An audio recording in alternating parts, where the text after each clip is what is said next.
Ito na. Okay. Dre, kailangan kilatisin mo din yan, ha? Tutulungan mo si Kay. Okay. First question.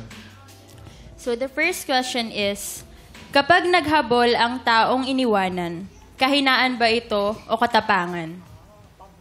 Kapag naghabol ang taong iniwanan, kahinaan ba to o katapangan? Nung naghahabol. Kunyari si Hinahabol Dre. niya si... Kunyari, iniwan ka nung... Nagka-ex ka na ba, Gian? Meron po. Kunyari, ex mo, hinahabol ka. Katapangan ba yun o kahinaan? Go, Gian. Ang masasabi ko doon, katapangan yun. Kasi syempre, ina-express mo lang yung sarili mo. Parang pinapakita mo lang kung ano yung nafe-feel mo.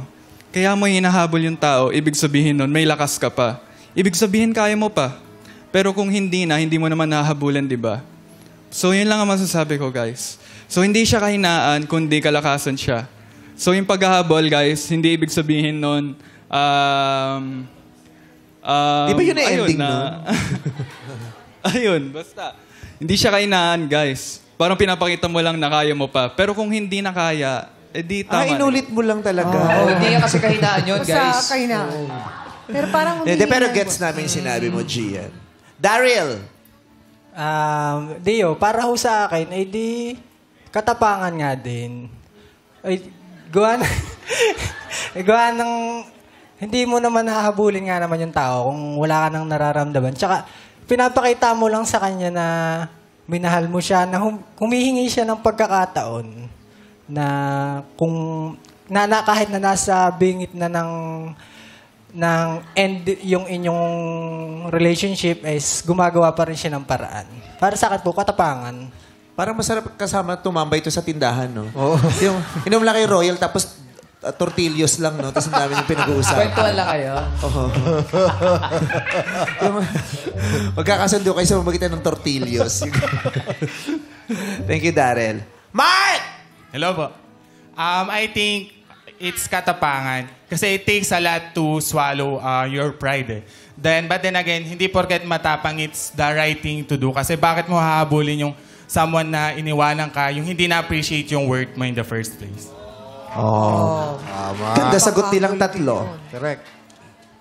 Tanong natin si Dre. Dre, kung meron kang ipupush para kay Kay sa mga sagot, sino? 1, 2, or 3? I like to. 2. Pakikinggan mo ba si Dre Kay? Si Tubang bibigyan mo ng green flag o iba? Go. Si 3 po. Si Mark ang nabigyan ng green flag. Congrats, Mark. Next question. So the next question, dahilan ba ang utang na loob para manatili sa isang relasyon? Bakit? Dahilan ba ang... Utang na loob. Utang na loob Para para manatili manatili sa isang relasyon. Like, for example po yung kay Dre at saka yung sa ex niya. business kasi. Naku, Diyos ko, si MC ang makakasagot niyan. Dahilan bang utang na loob para manatili sa relasyon? Di ba yung tanong ni MC, minamahal ba tayo o nagpapasala? Ano?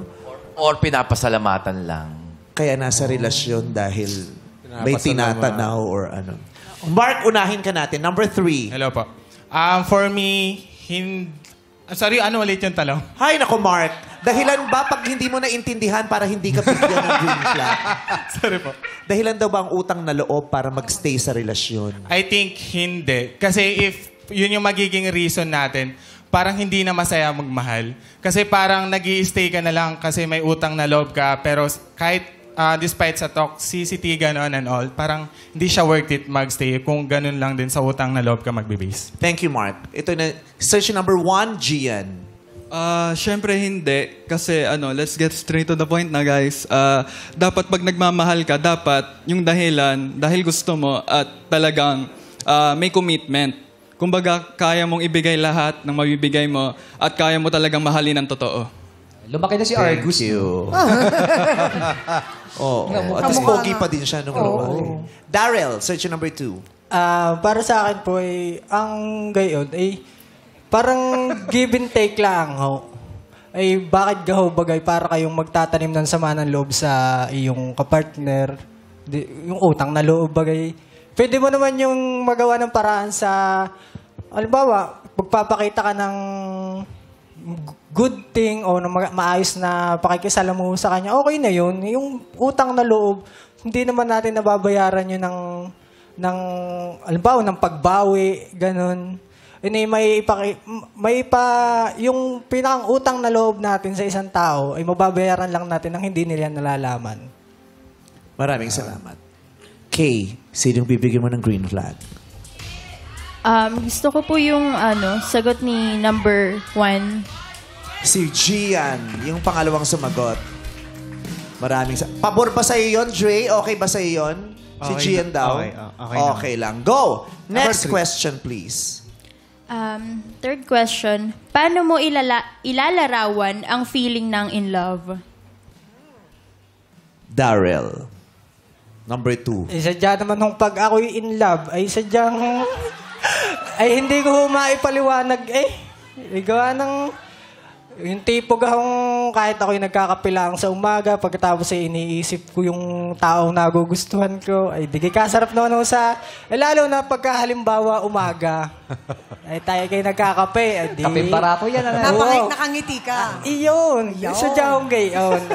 Kung gahong, hindi nyo gahong maipaliwanag yung inyong nararamdaman sa... Siyempre, crush nyo, gusto nyo yung isang tao Siyempre, masaya ka na kahit Pulpiyok na naiisip mo lang siya. Yan lang ba? Feeling ko si Daryl nangaharanat na si Daryl. Yes, Daryl. Ito naman si number 3, Mark. For me, it's like living on your dream or like having some butterflies on your stomach. And also like a paramount of happiness. Kasi parang ang sarap... parang ang sarap mabuhay lagi or gumising na. Super happy mo kasi like, ang hirap siyang i-explain in words Kasi, yun po. Thank you. Number 1, Gian. Sa akin, parang araw at buwan. Kasi pag araw, pagising mo sa umaga, yun yung sasalubong sa'yo. Yun yung una mo makikita. Yun yung magpapaliwanag ng umaga mo. At pagdating naman ng gabi, yun naman yung magpapaliwanag ng gabi mo.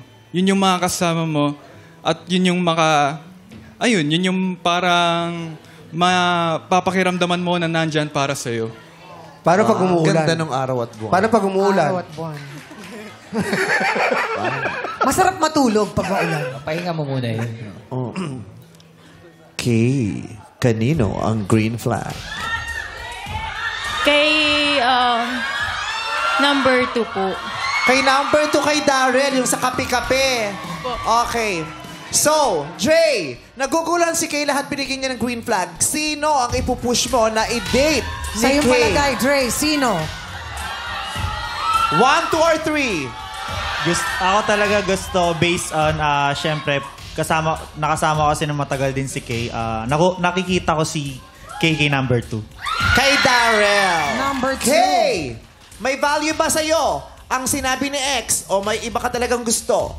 Sino ang gusto mong makadate? 1, Gian, 2, Daryl, 3, Mark. Number 2. Si Daryl! Pinili niya din! Yes, pero bago mo siya ma-meet, heto muna ang mga searches na hindi mo napili. Search yung number 1. Pakilala ka na. Nagwagi ang kaping barako Ay, ganon.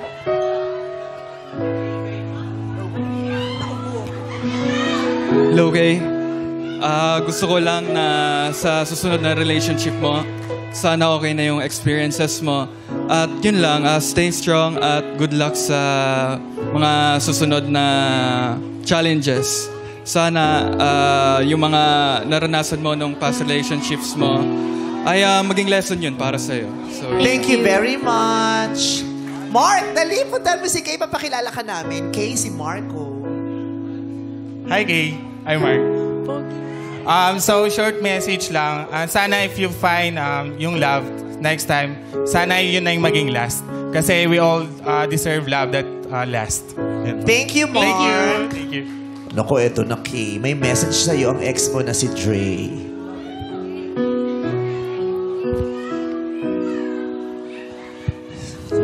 Okay. Kay, maraming salamat sa lahat sa pag-intindi at hindi ko makakalimutan yung 9 months na pinagsamahan natin.